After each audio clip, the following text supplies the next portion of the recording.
Our guest tonight has many accomplishments on his resume, the least of which is knowing Edgar Burgos and I. He was my one-time boss at the New York Daily News, and he's such a genuinely nice guy, ladies and gentlemen, that when Ed pestered him to step in the arena tonight, despite being a family man, wife, kids, responsibilities, real life stuff, he agreed to come on and chat some basketball with us. I will tell you who this gentleman is on the other side of this intro, while also reiterating a common theme here on the show.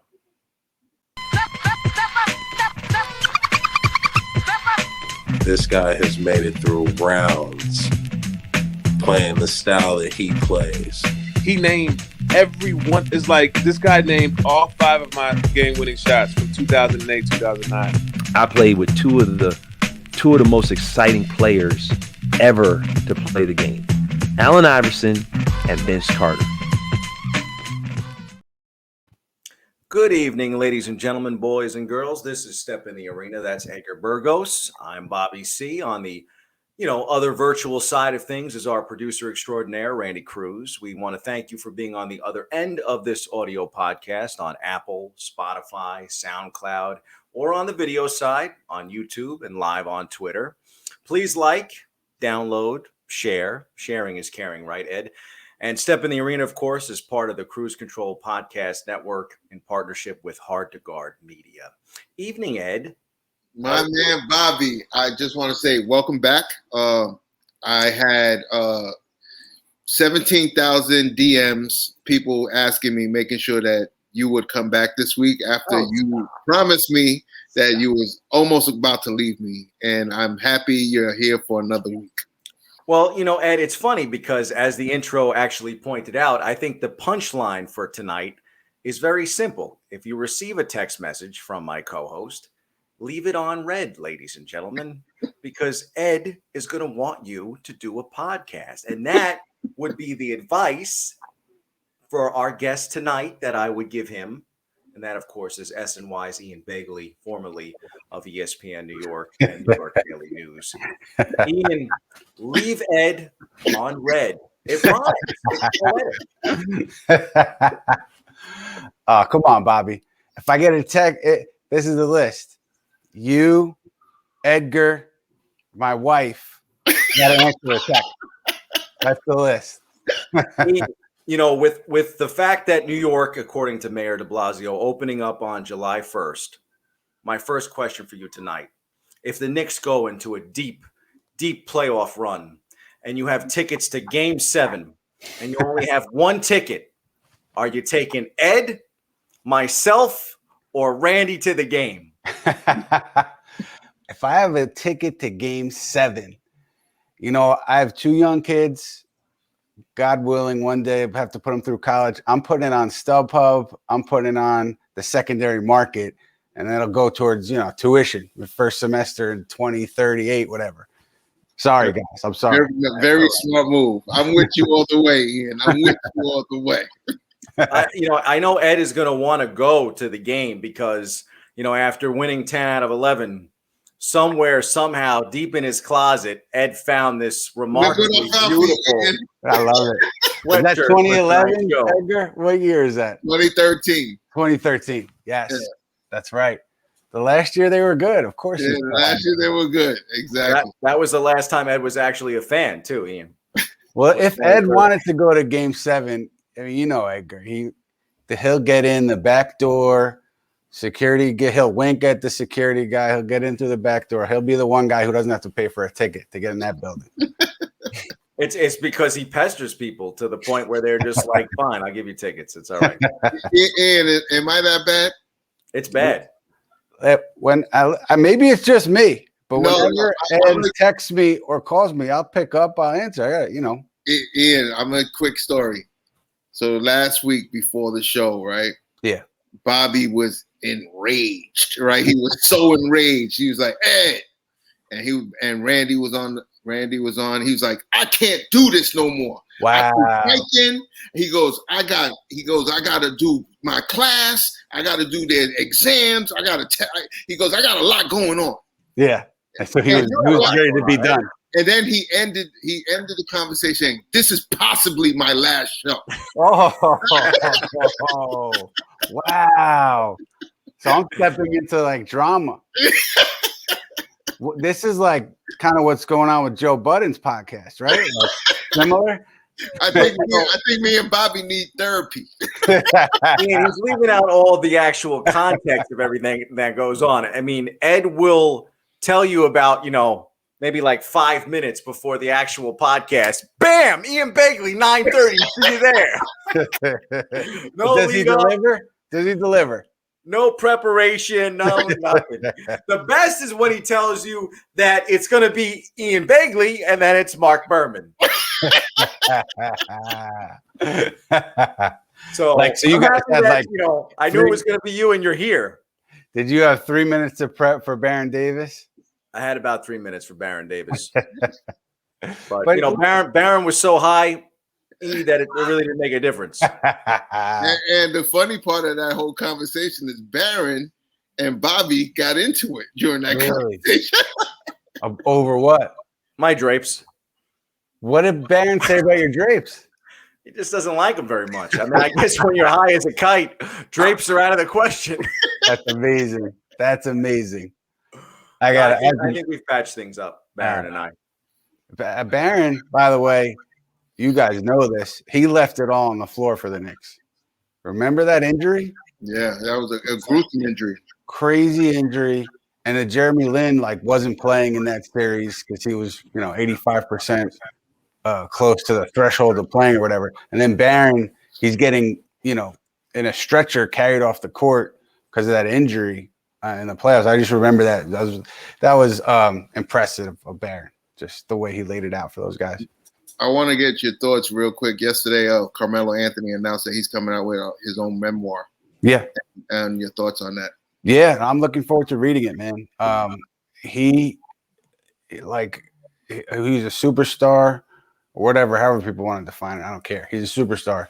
And I got to cover him every day, almost every day when he was here in New York. And so I have a real appreciation for what he, not even on the court. I mean, off the court, though, just the way he carried himself and the way he impacted the community. Like, I have a real appreciation for that because I know that he cared and he was passionate about the stuff that he spent his time and his resources towards. So he said the book is not a basketball book. And so I'm just interested to read it and to, he brings an interesting perspective, I think, to all things off the court. So I'm looking forward to reading that book and seeing what he has to say. I guess we'll learn more about his life, his childhood, growing up. And, when you are the top basketball player in the country or one of them, I'm sure you have incredible stories to tell about that time, recruiting and all that. But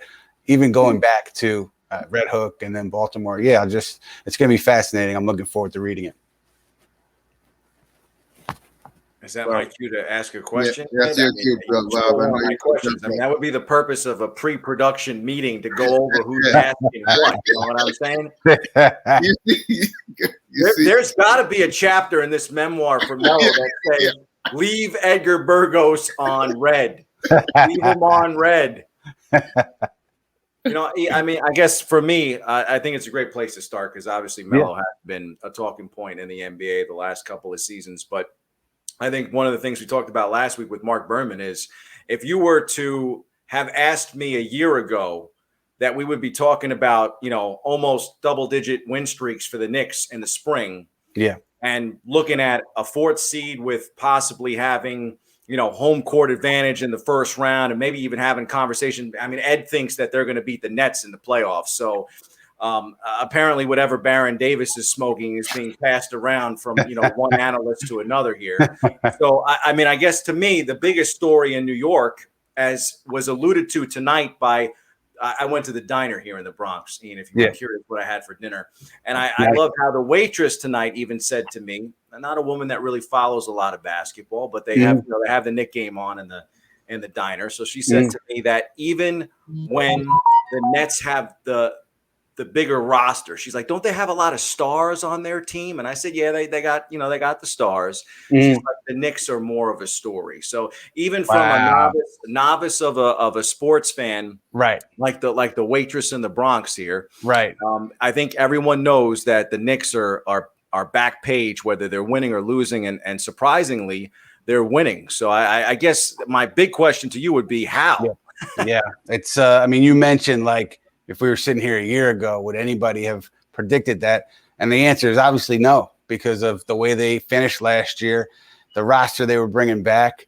And, I think two really important elements are at play here. One, Tom Thibodeau, obviously, day one, he comes in and he sets standards and he holds everyone accountable. And I think the results of that are the way the Knicks defend night in and night out. And so hats off to Tom Thibodeau, the coaching staff. I think, there are no stars on this roster, so everybody kind of had no choice but to buy in if they wanted to stick around. But they bought in, and they're still bought in. And that's part of the reason why they've far exceeded expectations, because of what they do defensively consistently. And then Julius Randle, I mean, you guys know last year how bad it was. It was a bad team, and he was the face of a bad team. And, he took a lot of criticism from fans and media. There were, teams thought that he was going to be available via trade last offseason or over the course of this season, going back to last offseason. And then the Knicks draft Obi Toppin, a player who plays Randle's position. So everything was kind of pointing towards the Knicks trading Julius Randle. So, but he doesn't put his head down. He doesn't sulk. He works so hard in the offseason on his jump shot, conditioning wise. He comes back, great shooter, passing the ball really well, just addressed a lot of the flaws in his game, and he's an all-star. And now he's a part of this thing moving forward, and it's just a remarkable turnaround for him. So I always point to Thibodeau and I point to Randle as the guys who are driving the bus for the Knicks this year. 100%. I mean, and again, amazing that in the final 3 weeks of the NBA season, the Knicks are playing games that matter. But I know Knicks fans have to be a bit concerned about the upcoming West Coast swing and the fact that the opponents that they're going to face down the stretch here are maybe arguably among the toughest that they've faced in quite some time. Yeah, tough 6 games. I mean, you got Houston. That should be a win, right? But then the rest of that trip, I mean, they're in LA for the 2 games, or Denver.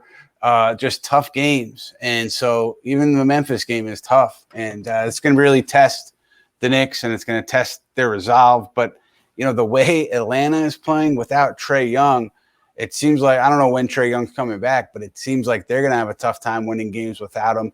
So Atlanta's right behind the Knicks. And then you have Boston, which lost to OKC at home the other night. So they seem like they're in a bad way. So even if the Knicks, let's say they get 2 wins on this 6-game trip, whatever, it doesn't seem like they'd be in danger of slipping all the way into that play-in tournament, 7th place for the play-in tournament. So it seems like they're in pretty good position, but really, really tough sledding ahead over these 6 games out west. Do you I think got one more, Ed, one more. leave them on red. I got one more. So, Ian, Julius Randle's averages for the month of April, as I steal some thunder here, 27 points per game, 9 rebounds per game, 6.3 assists. So we'll say 6 assists and a steal and almost a half per game. Chance of MVP at the Garden. Do you think Julius Randle is a legit MVP candidate this NBA season? I think it depends on how they finish this season. If they finish up in 4th and he continues to put up those numbers, you have to put him in the conversation because of the way that he is factored into this team's success, a success that nobody saw coming. And the big guy in Denver, Jokic, who for some reason I keep wanting to say Nikola Vucevic because the Knicks played the Bulls last night. Nikola Jokic from Denver, I think he's the leader in the clubhouse. And then, people are talking about Chris Paul. I think he's had a fantastic season, but I don't know if you could put him all the way up there. And then you talk about Joel Embiid. So there are candidates who I think are ahead of Julius Randle at the moment. But if the Knicks and this season, continuing to win, and he's a big factor in those wins, I think he just continues to make a really good name for himself because no one has run away with this thing at the moment, right? Everybody is kind of split on Embiid, Jokic, Chris Paul, Giannis Antetokounmpo. So there's not a clear-cut favorite. So Randle, I think, has an opportunity to put himself into the conversation with a strong finish this regular season. The floor is yours, my friend. I was gonna say Randle has one more year left on his contract. Yep. What do you think the Knicks do before the next season? Do they extend him, or do they wait it out just to see if this season was a fluke? Yeah, it's a great question. If I'm them, I think I would try to extend him, because the extension, I think it comes in about 4 years and a little over 100. And so you're in that kind of middle ground where, if he continues to do what he's doing, it's a team-friendly contract. And even if he falls off a little bit, it's still a solid contract where it's not, totally player-friendly, not totally team-friendly. So I think that would be the safer play for the Knicks. The risk is, like you said, if he comes back next season, he's not the same guy, then they'd be right to wait it out. But if he's the same guy next year and you let him hit unrestricted free agency, you're going to have to pay a lot more to retain him long-term. And the way he's played, it just seems like it's not a fluke at this point. And maybe I'm wrong. Maybe I'm kind of, sucked into just watching him every night and not seeing the bigger picture. But it just seems like, he's had a few dips, a few rough games. Then he's come back and put up big numbers, and he's shooting the ball incredibly well, distributing it well. And it seems to stem from, his conditioning and his work in the offseason. And so as long as he continues to work, which he is a worker, I don't see him falling off here. But it's, no one knows. So it's an interesting decision the Knicks have to make. So on that point, what do you do with, obviously, Kevin Knox? He's definitely not going to be a Knick next year. Probably Ntilikina is probably not going to be a Knick next year. And Randy Cruz's favorite basketball player of all time, Obi Toppin, Topin, whatever his name is, right? What do you do with him? Do you trade him? Oh, yeah, it's interesting with Obi, right? Because if you're committed to Julius long-term, they both play the same position. What is the path for Obi Toppin to be a starter? So I don't know if there's a path there unless you play him at center. And I don't know if you can do that. So is he going to be the backup to Julius Randle for Julius's time in New York, or does he have more value as a trade chip? That's a question that, the Knicks will have to ask themselves if they do indeed commit to Randle long-term, because you drafted Obi 8th. He was your first top pick. And if he's parked behind Julius Randle, I don't know how that would play out. Maybe they see it as value and they see a role for him with Randle being a headliner. But it's hard for me to see a clear path for Obi to be like a starter at least, or he could be coming off the bench. But I don't know. That's a conversation that I'm sure they will have if they do indeed commit to Julius. Yeah, in my mind, Ian, I think the Knicks are still a point guard away from being like legit title contenders. Could they obviously going to make the playoffs? Could they win a first-round playoff series? Perhaps. But in the East, that might, I think in the East, making the playoffs not that big of a deal. Winning a playoff series in the East might not be that big of a deal either. So, at a certain point, you have to start having legit conversations about what the future is going to look like, whether or not the Knicks could take, again, it's an achievement if you haven't made the playoffs and as long as it's been for them. But realistically, if they want to win a championship the way they're presently constructed, again, Peyton's not winning you a championship at the point guard spot. I don't know if Chris Paul would have, but I think that the Knicks would be in better shape if they had someone like Chris Paul running the point. And guys that are currently on their roster, like we just mentioned, Ntilikina, maybe Quickly has been good, but is he really the right guy to be running the show if they're going to be a deep playoff team? So, what are the Knicks going to do there? Yeah, it's interesting. That to me is their biggest position of need going into this offseason. Bobby, you hit it on the head. And they're going to have a lot of cap space to spend so they can be active in the free agent market. And, we talked about Lonzo Ball a lot. I know that they talked to the Pelicans about trades on trade deadline day. But I don't have a clear sense of how they feel about Lonzo. Like if everybody loves it, I don't think there's a uniform opinion on Lonzo.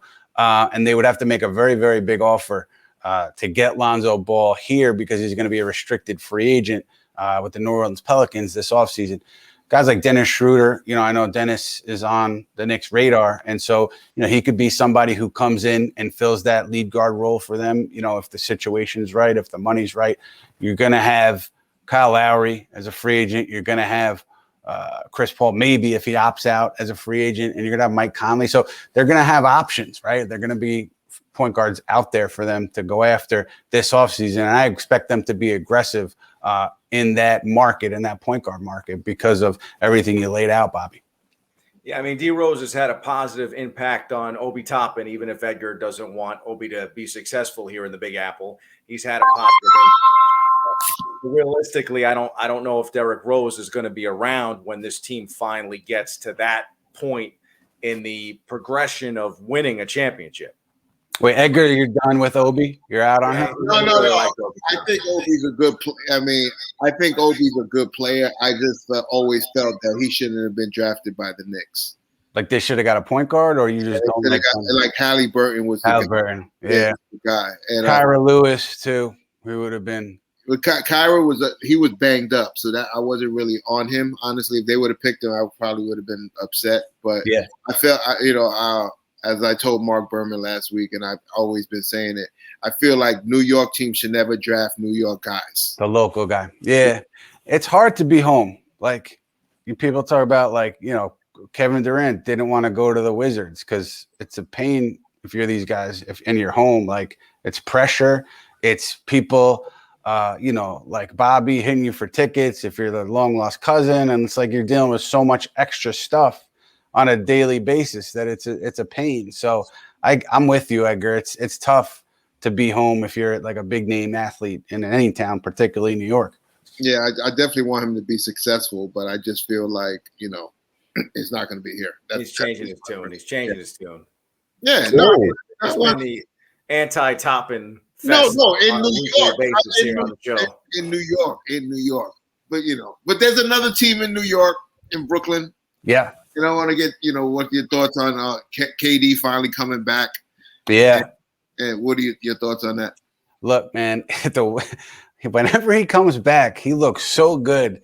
It's unbelievable. And so you can't question the Nets talent level if everybody's healthy, right? And because Durant and Kyrie Irving's been brilliant this season. So if these guys are healthy, they're on another planet. The question is health, though, because already you're hearing from the Nets that they may not have James Harden for the start of the playoffs because that hamstring. And, Durant, I know the thigh was just a thigh contusion, not a big deal, but he missed time with the hamstring too. Those are tricky injuries. I think they were conservative with Durant's hamstring. So, obviously they hope that's in the rearview mirror. They don't have to worry about that moving forward.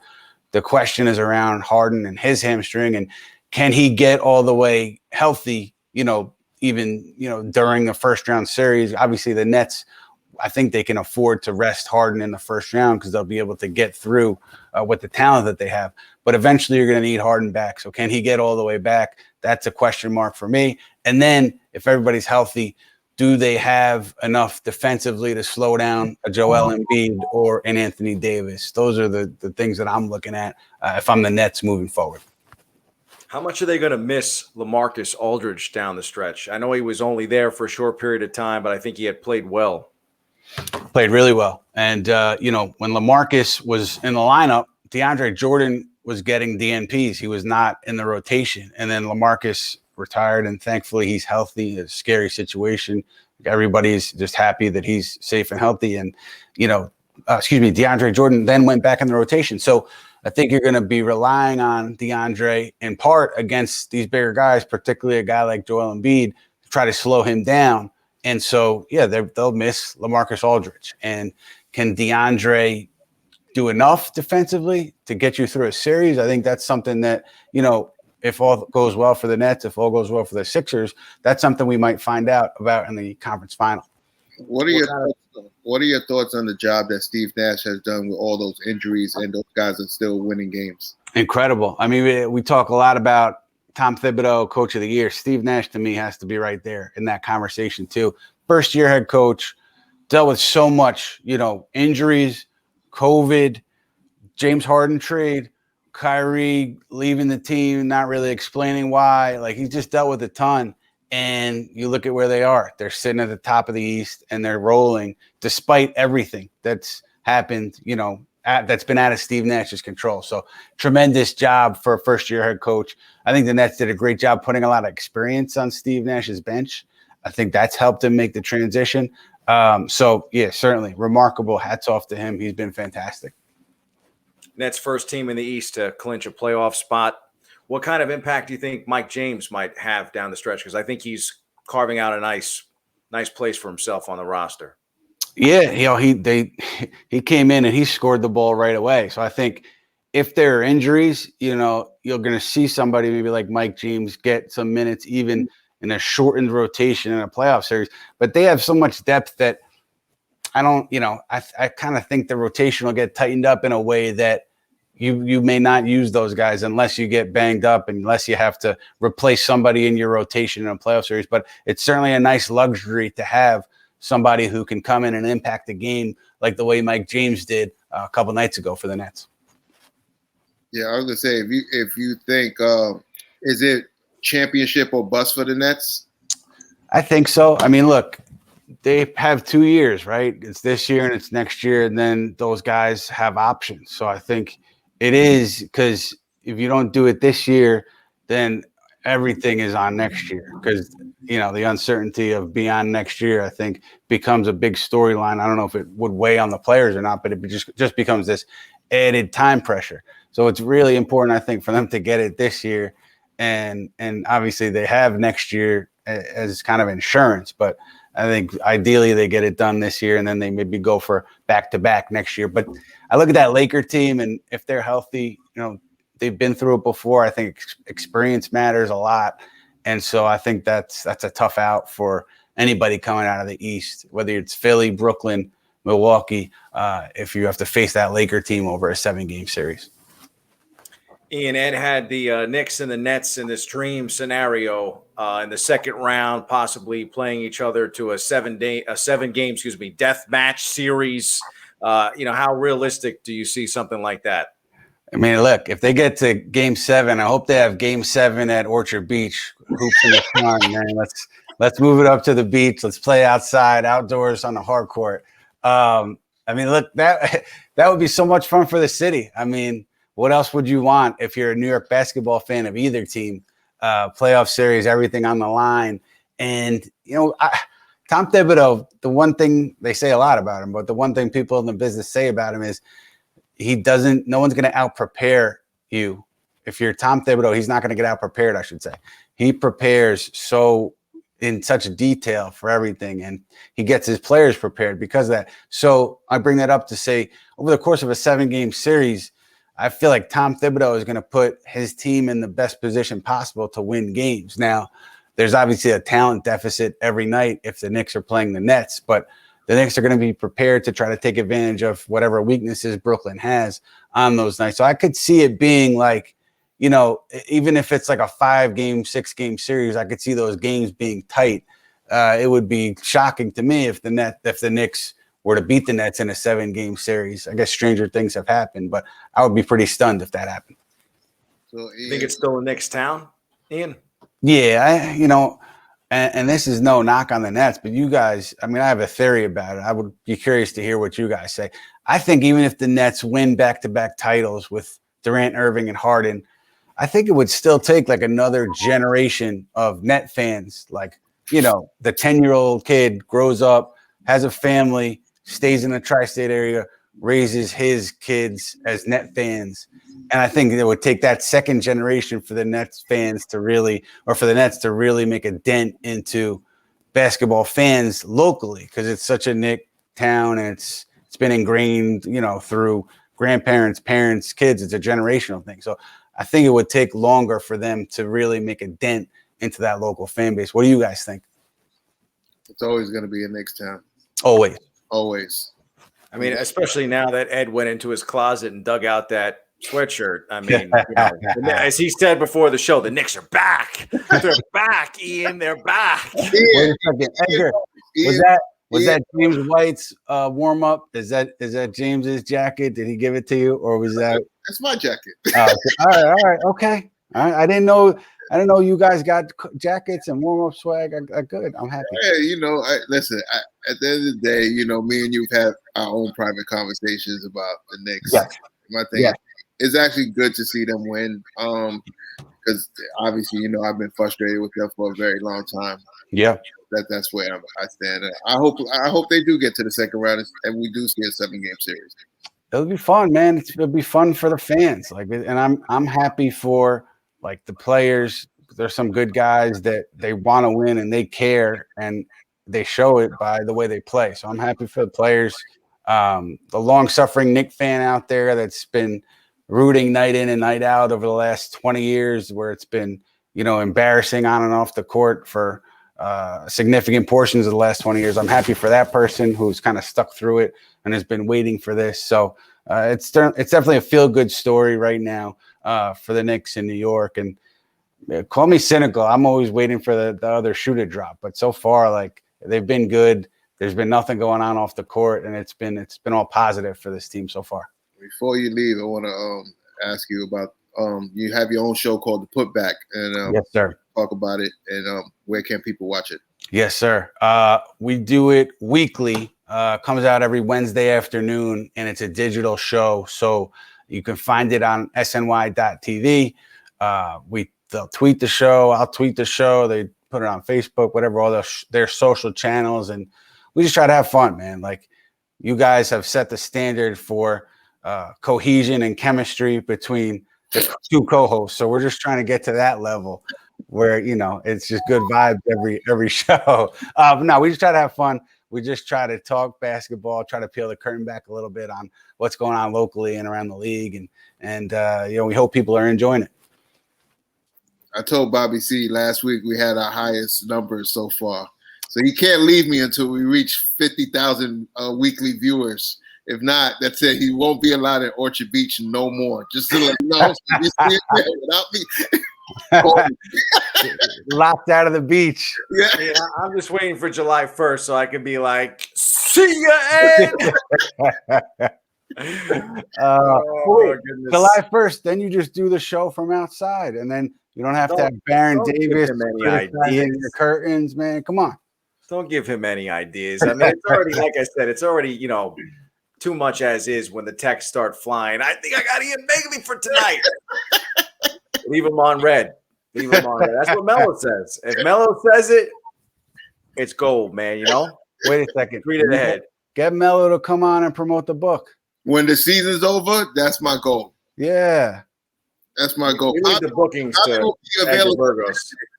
Listen, exactly. Bobby's gonna leave the show and April. You guys will get Carmelo in August, and Bobby's "Hey, I'm ready."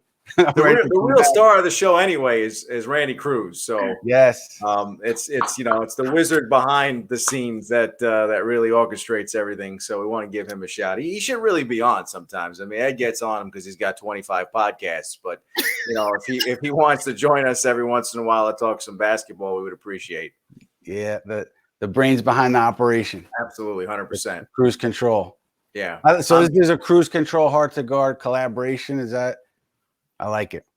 We need more sponsors. Get us some more sponsors, Ian. I like that. We need FanDuel. We need DraftKings or somebody.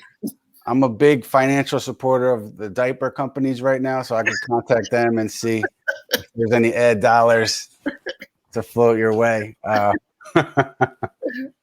I mean, the two things from tonight are definitely leave Edgar on red. That's the first thing. And I thought today that it might be my allergy. Like I've touched my nose a couple times here during the show. I thought it might be my allergies. They said pollen in the air and all that sort of stuff. But it dawned on me during the show that I'm allergic to Edgar Burgos texts. So whatever it is creating some sort of allergy for me. And basically, I just got to get away from Edgar Burgos. That's what it is. I'll give him a few days off. He'll be back next Thursday. Can we lock that in for next Thursday? Will Bobby be back? Will Bobby be back? Also, I have a hashtag. Yeah. Please, Bobby, don't leave Edgar. Yeah, Bobby, you guys stick Ian, around, man. I want a spot on the putback. That's what it is. I'm lobbying for a chance to change shows You got to because get us back on the. You got to get us on the putback, Ian. I want to step out of the arena. Ian, I appreciate you coming on, man. I know your time is valuable, so I definitely appreciate how much I care about you. I love you. You're a great friend, and thank you. Now that you've done the podcast, your time is valuable. Appreciate you. Hey, all love to both of you guys. You know that it's always all love, and I always love talking to you guys. Look forward to the day where we can hang in person, no matter where it is, the beach, the garden, the diner in the Bronx, wherever. I hope we could do it soon. Last question. Yeah. How do you think me and Bobby get along on this show? So on the air. On the air. I like the argumentative. I like that. Dynamic. It spices it up. Yeah, no, it's good. I like it. I guarantee off the air you guys are kisses and hugs and whatever. But I like on the air there's a clash. I like that. It's not true. Oh, so it's authentic. No, because he says he got to go pop a wheelie someplace. He texted me a few times today. They were not. Did I respond to you once, Edgar? No, not once today. There was no reply texts to you today. I said, "Listen, you have time." I said, "Do you have time tomorrow at 9:30?" He said, "Sounds good." That was it.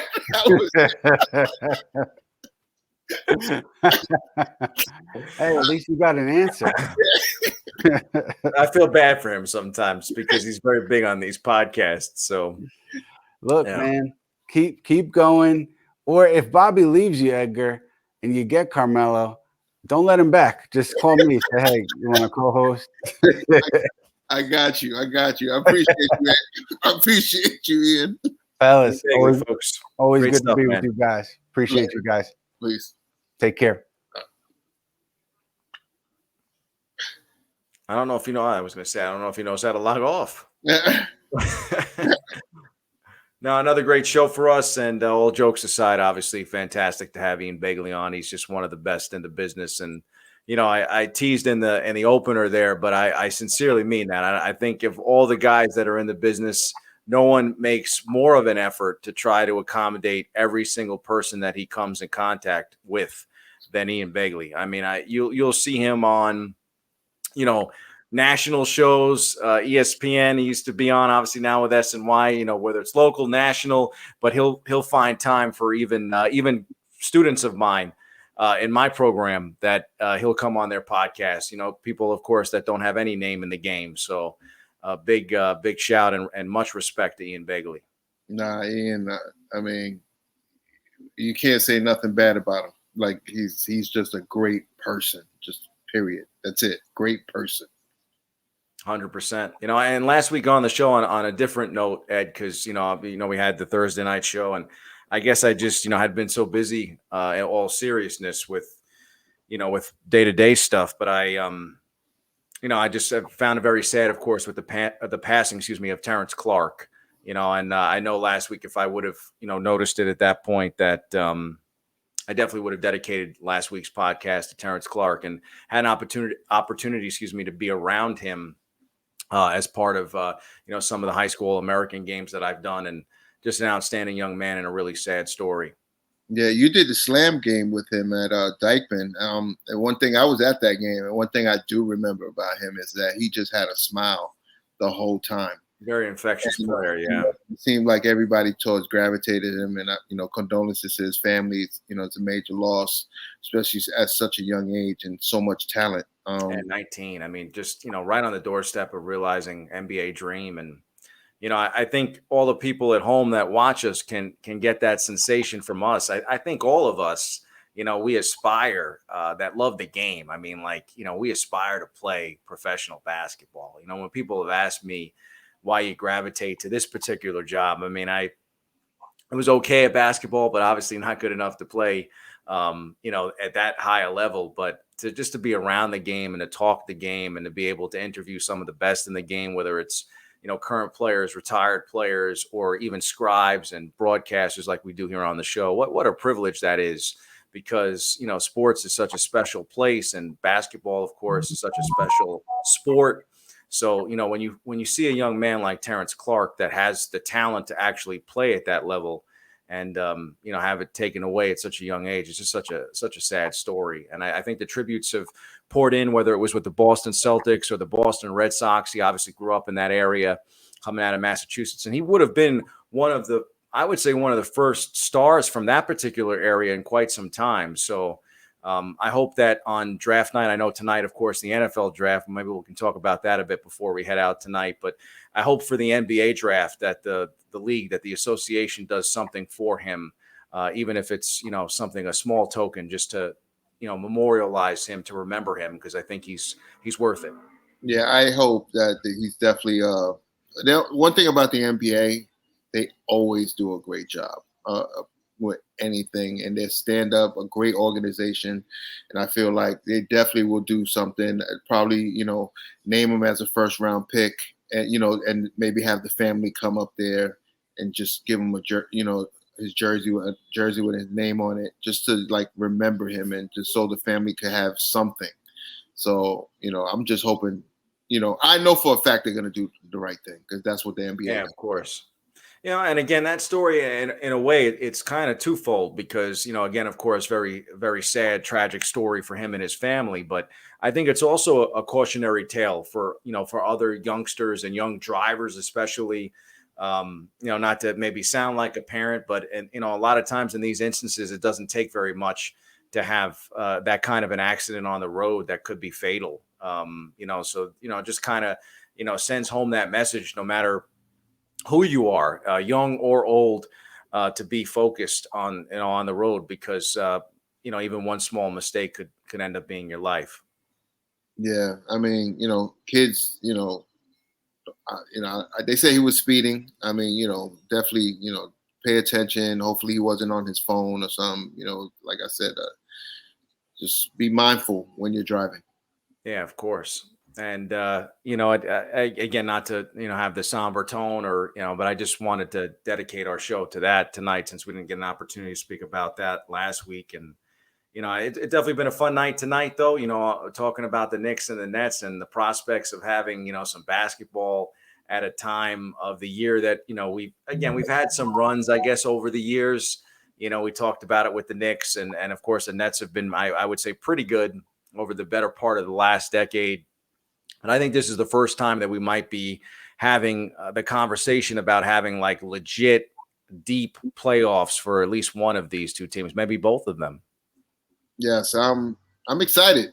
I'm happy that both teams are in the play. Well, Knicks haven't clinched, but it looks like they're going to make the playoffs. So, I mean, like I said, man, if they both could make, if the Nets go to the finals, great. And if the Knicks go to the second round, the Knicks, honestly, if the Knicks go to the second round, they're the biggest story, even if the Nets win a chip, because that's what New York is all about. I mean, people will be happy that the Nets won, I'm sure, but when you think about it, Ed, you and I talk about this too. I mean, there's been some moderate success, but New York has not been a place for championships lately. I mean, it's just not. I mean, the Yankees have been in the conversation. Maybe the Mets made the World Series a few years ago, but in terms of baseball, we haven't had a champion and now in a while, since 2009. And the Giants were the last of the New York football teams, of course, to win a Super Bowl. And tonight, you look at the Jets and they go out and they try to still, they're still looking for their franchise quarterback. I mean, they haven't probably had one. I mean, maybe again, periodically some good players at that position, but they haven't had the quote unquote franchise quarterback maybe since Joe Namath, which 1969 is a long time ago. And then when you talk about, even the other teams here in this city, whether it's the hockey teams, again, the locals at times, the Islanders, the Rangers, I think the Isles are in position to maybe, do something this postseason, and the Rangers are improved and have a nice young team, and the Devils have been up and down. But, we really haven't had anybody here in this city, maybe aside from the Yankees. And I'm not even sure how close they have been, because I think that the other teams that have won titles in the last couple of years, including the Dodgers, have been better teams. But it would be something else to finally have a team that goes down the Canyon of Heroes. And I if I had to pick one right now, I'm hoping it's the Yankees, but I think the Nets have the closest chance of any of the teams here in the city to get to win the championship. Now, in question: the if season. the Nets win the chip, do they have? They're not going down the Canyon of Heroes. They're going down Atlantic Avenue. Yeah, I mean, I guess they could have the parade there. Right? I mean, it's still a New York City team, so why wouldn't they wouldn't, you don't think they would go down the Canyon of Heroes? I think they would. I think just because they're Brooklyn, it's going to be in Brooklyn, and they'll be at Brooklyn Borough Hall. I don't think they're going to go to City. Yeah. Yeah, that's just my opinion. Yeah, I mean, that definitely possibility. I remember when the Nets, finally came together here in Brooklyn. One of the cool events. They always did a good job of kind of like, I think, planning and staging almost like better types of events, maybe because they had to as kind of like the little brother here in the city. But they introduced Joe Johnson when they acquired him, and maybe a couple of other their free agents that year at Borough We did Hall. at Borough Hall, right? Yeah, and then even a few years back they've done some things at Coney Island. They've had press conferences out there. They've always done a good job, I think, of finding maybe different ways to kind of tell their stories to entice fans to maybe hop on the Brooklyn Nets bandwagon. But I don't think they've had to really sell people now because again, having those three stars, three guys that might legitimately be three of the top 10 players, right? I mean, three of the top 10 players in the NBA. I think all three of them are in the top 10. Yeah, I just feel like as good as they are, and honestly, nobody talks about their bench. Their bench is, I think, one of the best in the whole league. Blake Griffin has played great since all of a sudden he's dunking again, and he looks like he's having fun. They have a good team, and just outside of New York, I think people appreciate it. But like here in New York, people watch it. People probably pay more attention to it once the playoffs start. But like this is always going to be a Knick town. Yeah, I mean, we said that last week with Mark Berman, and then we alluded to that tonight with Ian Begley, and I make the comments that obviously really happened tonight. You talk to people locally about the teams, you make some small talk, and I think there is a buzz here in the city. Even with those that are not diehard fans, I think it's first of all, it is a basketball city. I think if you had an NBA champion here, this is definitely, the Mecca is a basketball city. So I think the likelihood is that most of the fans here, like Ian said, are probably still more, gravitating towards being Knicks fans. But I think if we were to crown a champion, even if it's the Brooklyn Nets, I think the fans would be delighted to know that maybe even Knicks fans might be excited about it to some degree, just to have that kind of basketball on display in the NBA Finals, just because it's a New York team. I know when we had Anthony Donahue on, he said absolutely not, but I think my boy Preston. My boy Preston is a huge Knicks fan, just like Anthony Donahue. And he said he can't stand LeBron James. He said if the Lakers play the Nets, he will be rooting for LeBron James.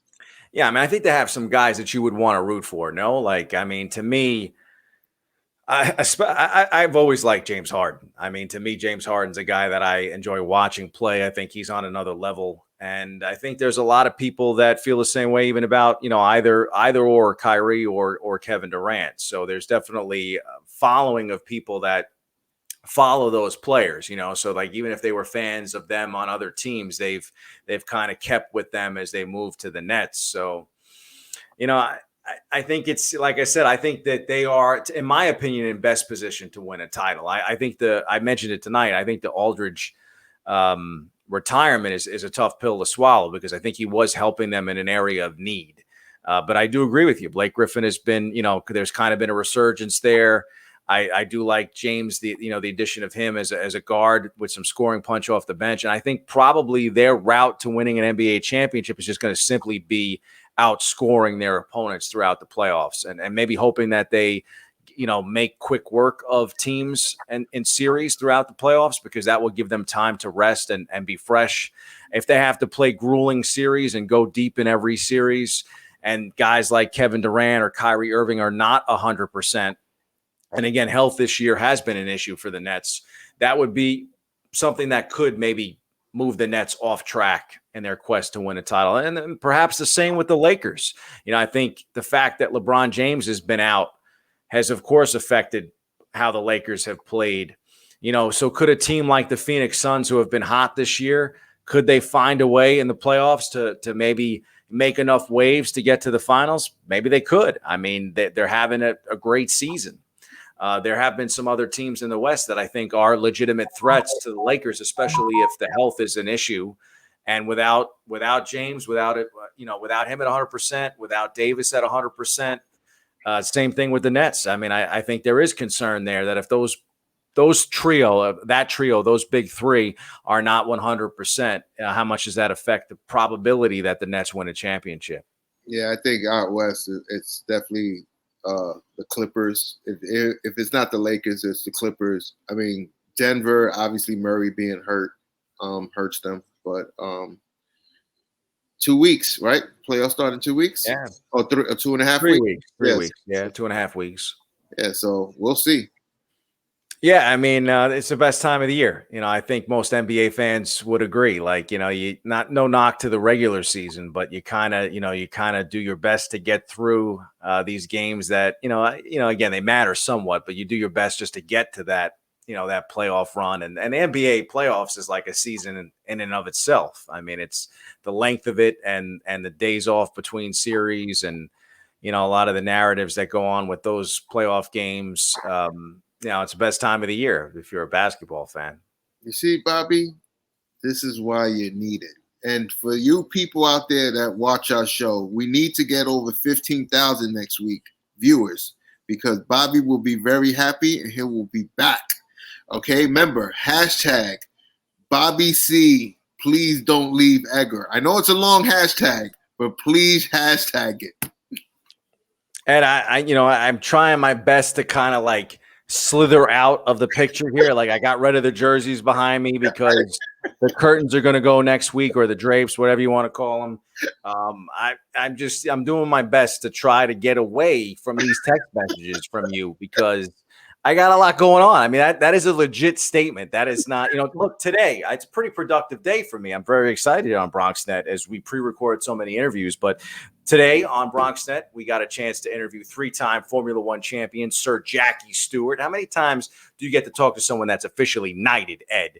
I mean, that's pretty cool. 3-time Formula One champion, and also got a chance to speak to the great Dave Parker, MLB great, who won championships with the Pittsburgh Pirates and the Oakland Athletics. So those are some of the interviews that I'm excited to share with our people here in the Bronx. When does it come out?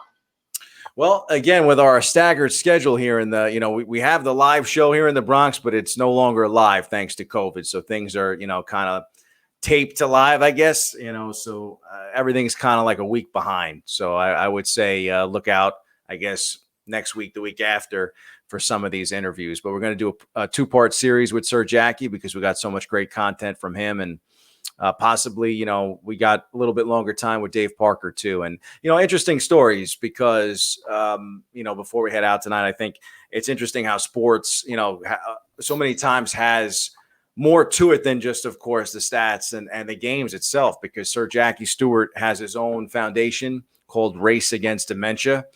His wife of almost 60 years has the disease, and he's doing everything that he can to try to bring some attention to it and have people, donate to the cause and to try to, find and fund research pretty much. And, the same thing with Dave Parker too. He has Parkinson's disease, and he has his own foundation to try to pretty much do the same for people that are suffering with Parkinson's, and just came out with a new book, which is pretty cool about his career. And, world of sports, man. I mean, I tell all the time to my students, there's so many things that kind of overlap when we talk about sports, and how it mirrors so much of what's going on in society. I mean, you see it with some conversations about social justice, or obviously, even things like the pandemic, how much it's affected the sports world.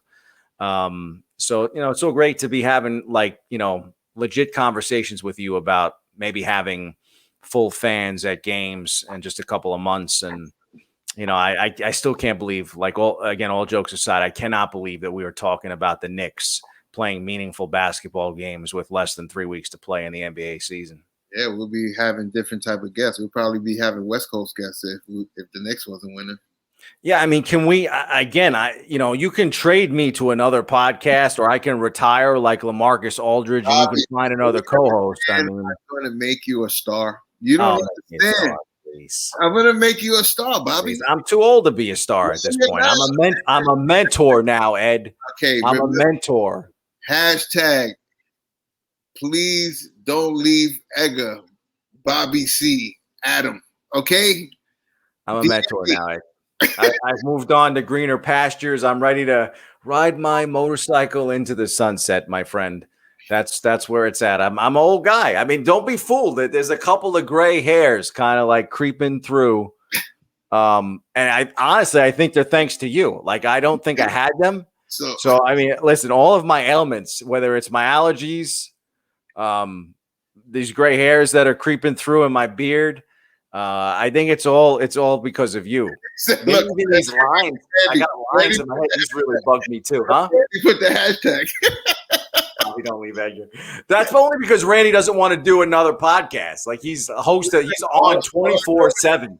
My last thing before we leave is, as Bobby rides off to the sunset, he will be back next Thursday night at 9:30. Love you guys. This is like purgatory is what it is, guys. I'm stuck in sports hell with you. Step in the arena is another way of saying hell. I'm stuck in sports hell. Step into the purgatory / hell with Edgar Burgos. Who's the guest next week? Can you tell me at least a week in advance so I can actually make some prep? Monday. I'll tell you on Monday. You're going to tell me on Monday? Gotcha. All right. Might be a good time then to, I think he's giving you the peace sign. I don't know, whatever. All right. Well, thanks to our guest tonight, Ian Begley of SNY, and you should check out the Putback. And again, if you get a text message from Edgar Burgos, do not respond. We'll see you next Thursday night.